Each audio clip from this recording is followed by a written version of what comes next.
Hello, welcome to Raising Readers with me, Miss Joanne from the Metuchen Public Library. I'd like to start today with a quote. Reading should be not presented to children as a chore or a duty. It should be offered to them as a precious gift.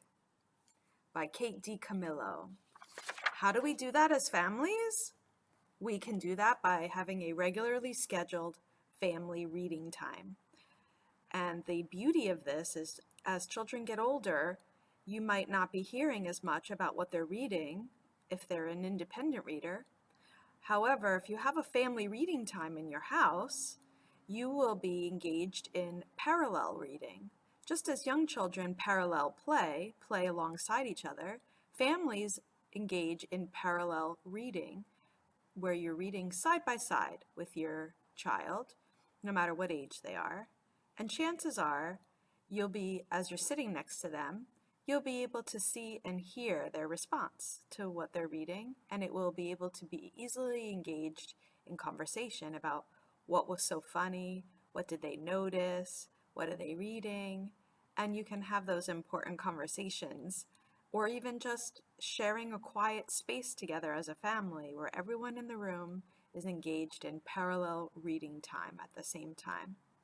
This will help with the onslaught of our pull towards digital devices, as addictive as they may be.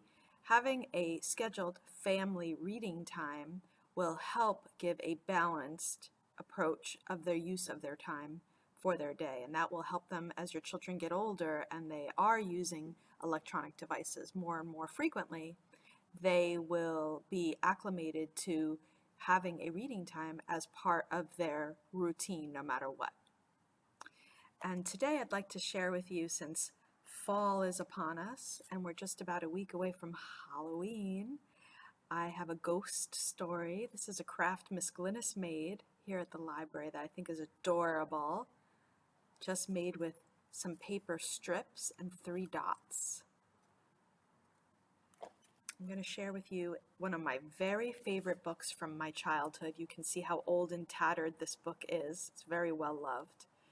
It's called Georgie, and it's written and illustrated by Robert Bright. The pictures are all done in just blue drawings.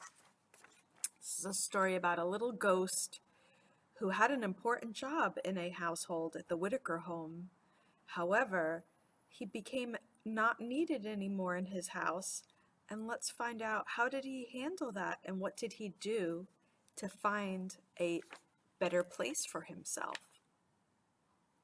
In a little village in New England, there was a little house which belonged to Mr. and Mrs. Whitaker.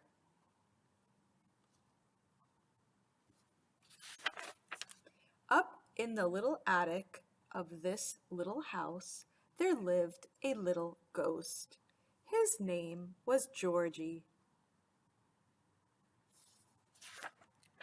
Every night at the same time, he gave the loose board on the stairs a little creak, and the parlor door a little squeak.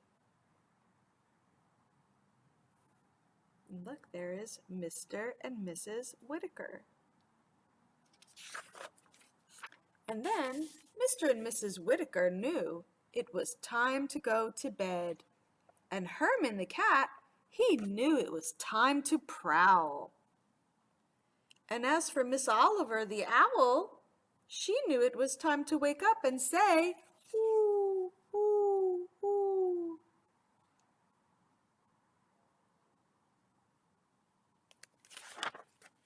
And so it went, with everything as it should be, until Mr. Whitaker took it into his head to hammer a nail into the loose board on the stairs, and to oil the hinges of the parlor door,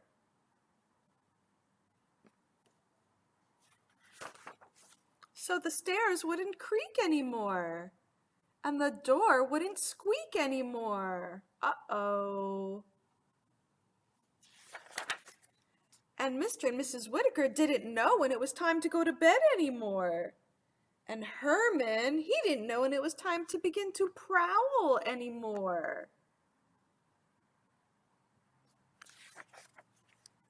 And as for Miss Oliver, she didn't know when to wake up anymore and went on sleeping. And Georgie sat up in the attic and moped. That was a fine how do you do. He couldn't do his job anymore because the door did not creak and the stairs did not squeak. Pretty soon, though, Georgie decided to find some other house to haunt. He ran to this house and then to that house. But each house already had a ghost. The only house in the whole village which didn't have a ghost was Mr. Gloam's place. But that was so awfully gloomy. The big door groaned so, and the big stairway moaned so. And besides, Mr. Gloams himself was such a crotchety old man. He came near frightening Georgie half to death. So Georgie ran away to a cow barn where there lived a harmless cow. But the cow paid no attention to Georgie. She just chewed her cud all the time, and it wasn't much fun.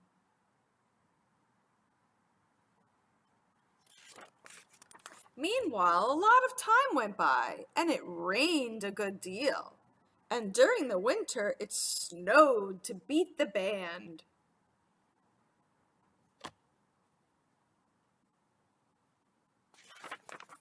And out at the cow barn, Georgie was terribly cold and uncomfortable.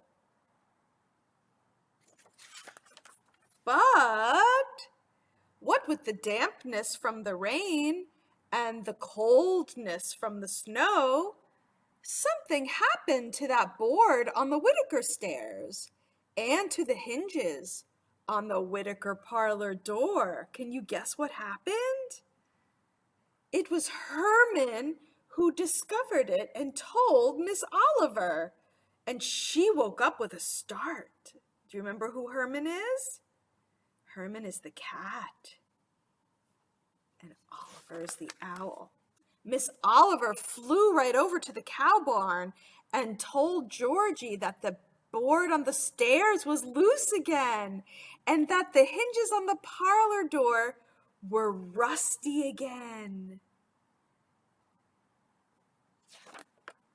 What glad tidings for Georgie! He ran right home, lickety-split. I love the happy ending with that story. Georgie was able to go back home and do his important job at home of creaking the stairs and squeaking the parlor door. And that helped everyone else in the house to know when it was time to get ready for bed or to go hunting on the prowl. I hope you enjoyed that story of Georgie, and I hope you have a wonderful autumn and Halloween, and I thank you for joining me for Raising Readers. Bye-bye. See you next time.